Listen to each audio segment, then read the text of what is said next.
Bem-vindo ao Fórum. Hoje nós vamos discutir sobre os 5 anos da Lei de Alienação Parental. A prática ocorre quando os pais ou o responsável pela criança ou adolescente tentam comprometer a relação familiar. A criança exposta a isso pode ter consequências psicológicas irreversíveis. Na tentativa de auxiliar as famílias que passam por esse tipo de transtorno, legislações específicas foram criadas. É o caso da Lei 12.038 de 2010. Vamos entender melhor sobre o assunto na reportagem produzida pela equipe da TV Justiça. A Lei 12.318 de agosto de 2010 classifica os atos que se enquadram na prática da alienação parental. Realizar campanha de desqualificação da conduta do genitor no exercício da paternidade ou maternidade. Dificultar o exercício da autoridade parental. Ou o contato da criança ou adolescente com o genitor. Ou mesmo a convivência familiar. Omitir ao genitor informações pessoais sobre a criança ou adolescente, inclusive escolares, médicas e alterações de endereço. Apresentar falsa denúncia contra genitor, contra familiares deste ou avós, para dificultar a convivência deles com a criança ou adolescente. Mudar o domicílio para local distante, sem justificativa, buscando dificultar a convivência da criança ou adolescente com o outro genitor, com familiares deste ou com avós. Quem está conosco no estúdio para discutirmos esse assunto é Naldino Rodrigues Paulino, presidente da PASE, Associação de Pais e Mães Separados, e Liliane Santi, psicóloga forense. Doutor Naldino, posso começar com a doutora Liliane? Prazer.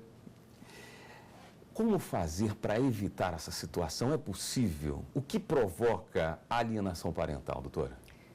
Eu acho que o que provoca a alienação parental é o casal, o ex-casal, misturar a conjugalidade com a parentalidade. Então, o casal tem que entender que a relação marido e mulher terminou, mas a parentalidade continua. O pai vai ser sempre pai, a mãe vai ser sempre mãe. E eles costumam misturar. Então, eles têm mágoas de um casamento desfeito e acabam usando o filho na disputa ou para machucar o outro. Eles utilizam-se da criança.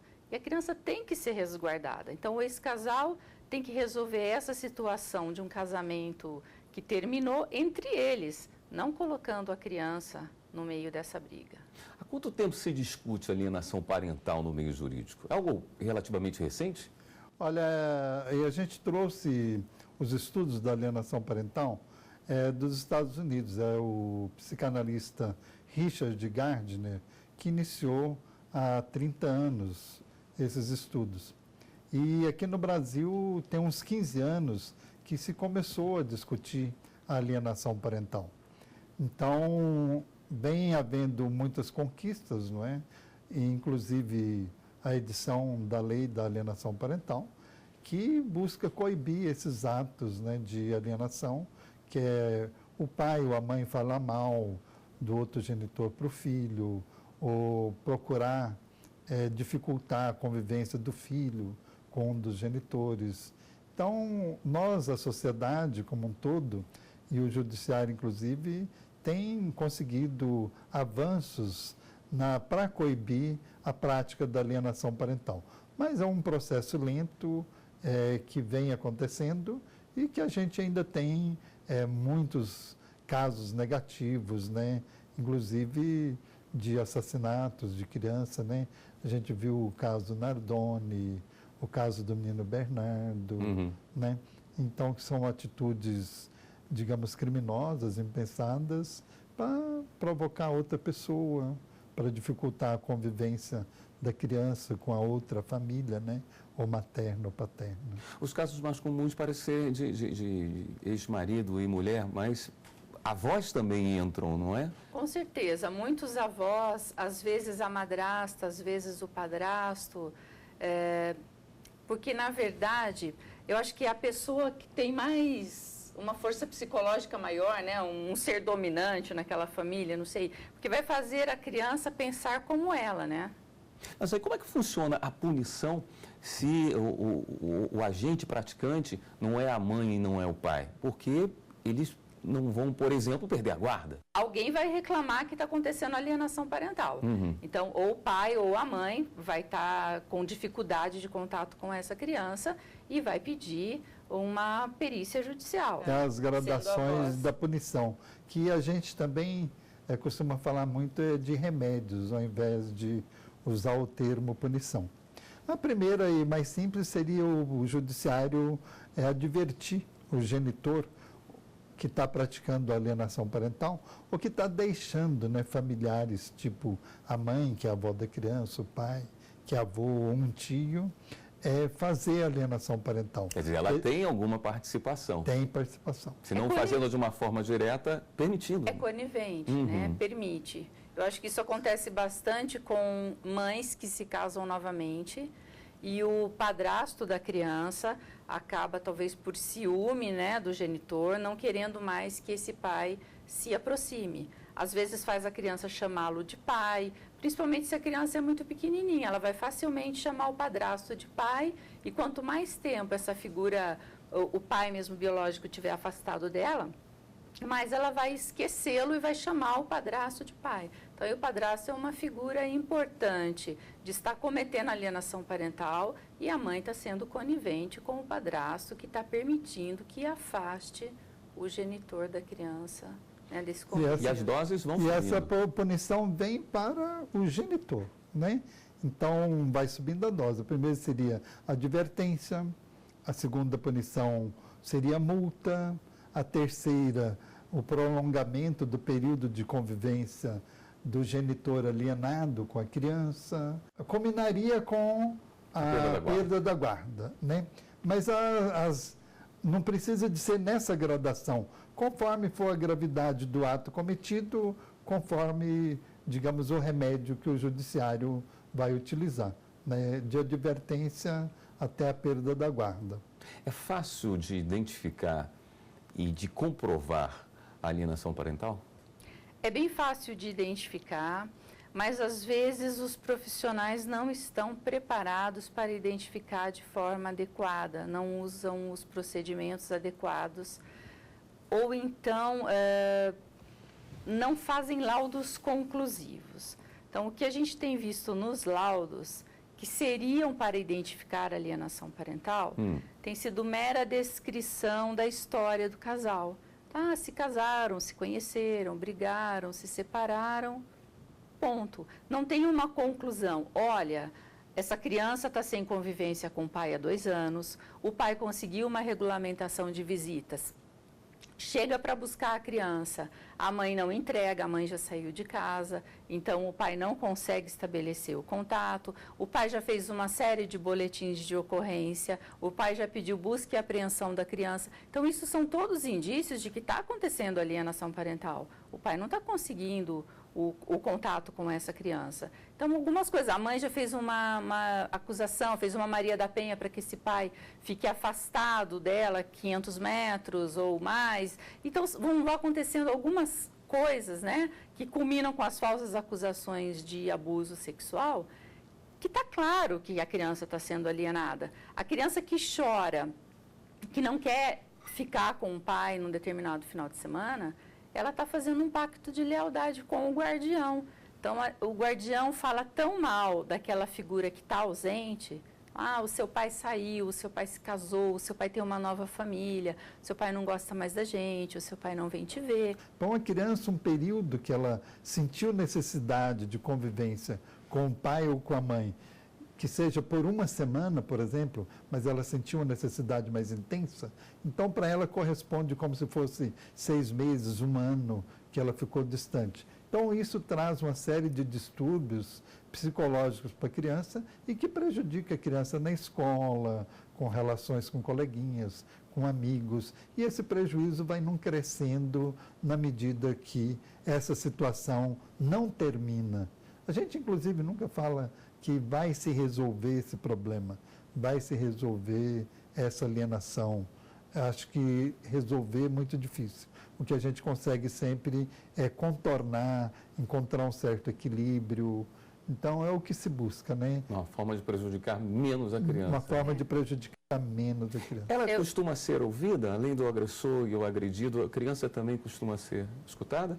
Não exatamente ouvida, depende da idade da criança, mas quanto menor, menos ouvida. Não dá para fazer uma entrevista semi-dirigida com uma criança pequena. Daí usamos testes projetivos, ludoterapia, vamos brincar e vamos sempre ver a criança e avaliá-la. E se a criança está um pouquinho maior, sim. E quanto maior a fala da criança de que não quer aquele genitor, de que não quer o convívio, maior é o grau que a gente tem que detectar de que essa criança está alienada. Não é possível, numa audiência de conciliação, abrir os olhos e falar, olha, você não está prejudicando tanto a ele, você está prejudicando muito ao seu filho. E, na verdade, o grande problema também é que os amigos, a família, ao invés de segurar a alienação, impedir o outro de fazer, parece que fica todo mundo contra o outro genitor. Ah, isso mesmo, não deixa levar mesmo, dificulta, etc. Então, a carga negativa, ela vem muito mais forte do que a positiva. Os conselhos ruins vêm muito mais do que os bons conselhos. Então, a criança fica submetida a esse universo extremamente negativo, né? E que é uma carga muito pesada para ela, que ela não tem condições de carregar, e ela paga isso com a perda do equilíbrio psicológico. Mas eu acho que os alienadores se fazem muito de vítima, então eles fazem um teatro, uma dissimulação que convence todo mundo, convence a família, porque a família não sabe o que ela está fazendo. Bom, nós vamos para um rápido intervalo, voltamos já com o programa Fórum. O Fórum está de volta e conversa sobre alienação parental. Mas antes de voltarmos ao nosso bate-papo, vamos entender melhor como a lei define a prática da alienação parental. Desde 2008, este homem é separado da mãe da filha do casal. Ele conta que para regularizar o convívio com a garota, hoje com 14 anos, foi necessário entrar na justiça. É aquele exemplo, muitas das vezes acontece na maioria dos casos com a mãe, que se separa do marido e fala assim, você nunca mais vai ver seus filhos. Acontece que existem algumas genitoras que estão extremistas nessa prática. Em setembro fará 2 anos que eu não tenho contato nenhum com a minha filha.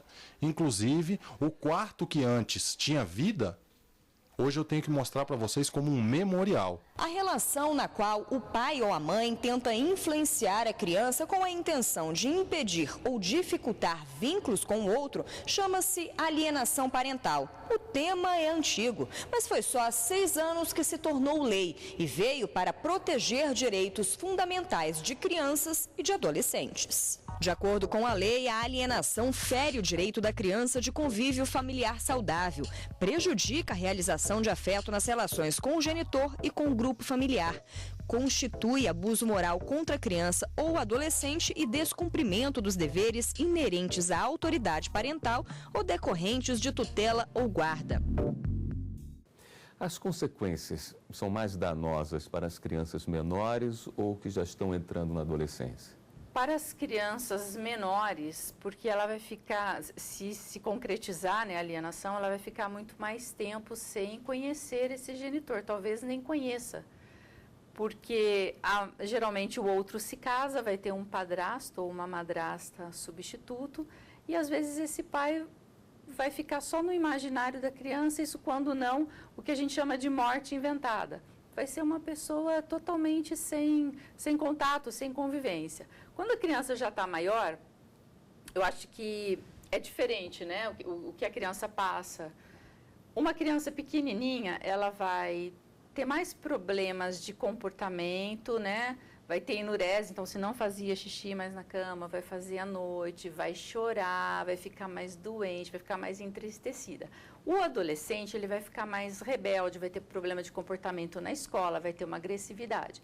Agora, o adolescente, ele vai se lembrar mais do genitor ausente, então tem uma memória maior desse genitor ausente, dá para a gente trabalhar em terapia mais facilmente do que uma criança pequenininha que não vai ter essa memória desse pai. Porque tem casais que se separam ainda na gravidez, né? Nem nasceu, então praticamente o pai é um estranho, às vezes nem mesmo conhece, registra. Eu estou trabalhando num caso assim, o pai registrou a criança, mas faz 18 meses que ele não a vê. Então essa criança nós não podemos dizer que tem nenhum contato com o pai, nunca viu. Um tempo difícil de se recuperar depois, né? Irrecuperável. É mesmo porque, dependendo da intensidade da alienação parental, essa criança ela pode ter distúrbios muito fortes. Tem uma estatística, né, que eu gostaria de falar. No Brasil, nós temos em torno de 60 milhões de crianças e adolescentes de 0 a 17 anos. É o nosso grupo antigamente se falava menores, né? Desse grupo, 1/3, 20 milhões, são filhos de pais separados.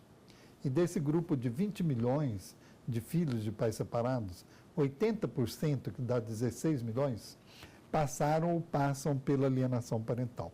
Então, cada um acaba reagindo de uma maneira diferente, conforme a própria personalidade e conforme a intensidade da alienação parental. Aí você vai tendo aquelas reações da criança que passa pela alienação parental, que é a dificuldade na escola, a dificuldade com amiguinhos. Se começa um processo que durou 3, 5, 7 anos, 10 anos, então uma criança passou quase toda a existência convivendo com a alienação parental e o litígio dos pais. Então, uma criança dessa, ela está muito mais propensa, né, a cometer desatinos do que uma criança que passou por um tempo menor, ou que então começou a separação e o litígio dos pais quando já era adolescente. Então, a intensidade é menor. A alienação parental, além da criança, traz problemas para uma família, né? Desestrutura. Uma não, mais de uma no caso.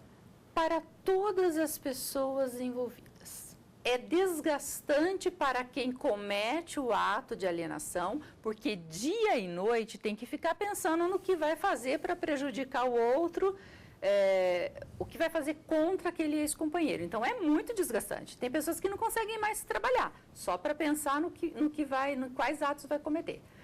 O alienado, todos, ou falam para a gente, né, que tem desejo de morrer, ou tem desejo de matar.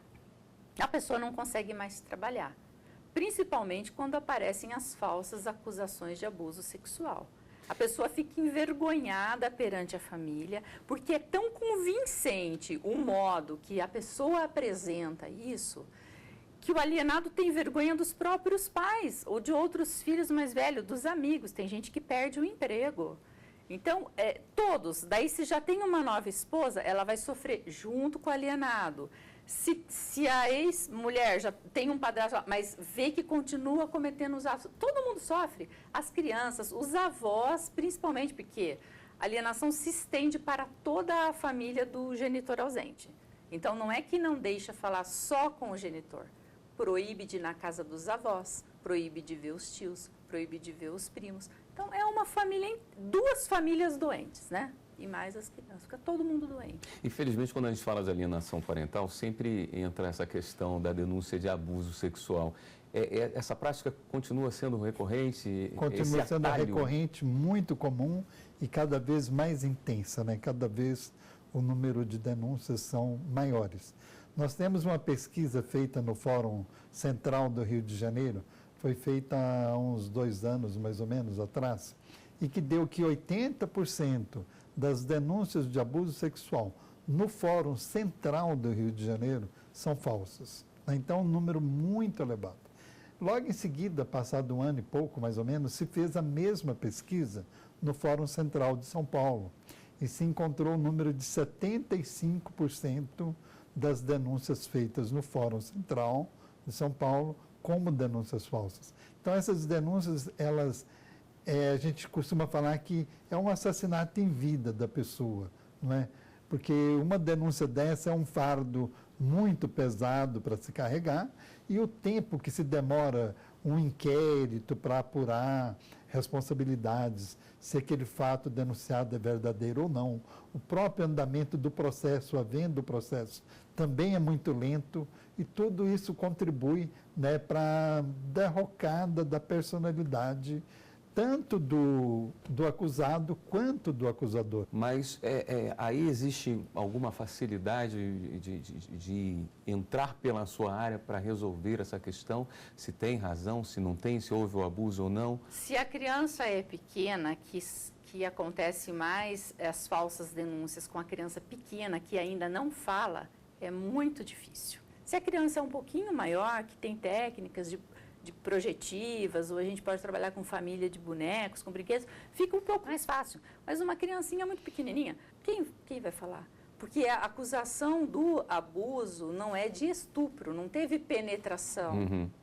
Foi passar a mão, foi olhar, foi morder. Então, é muito difícil. E vai demorar anos para isso. Porque legalmente, né, legalmente, você fala estupro de incapaz. Qualquer coisa que você fizer de adolescente a criança, né, abaixo de 14, de 13 anos para baixo, qualquer coisa que você fizer que tenha um foco de sexualidade, ela é legalmente, por definição, é estupro de incapaz. E aí vai sendo implantada essa falsa memória, que a gente chama também, é o sinônimo da alienação parental. Vai criando na criança a ideia de uma coisa que não aconteceu como se tivesse acontecido. E a criança vai amadurecendo essa falsa memória e vai tornando aquilo para ela como se fosse uma coisa que realmente houvesse acontecido. E acaba, sim, tornando para ela como uma coisa que realmente aconteceu.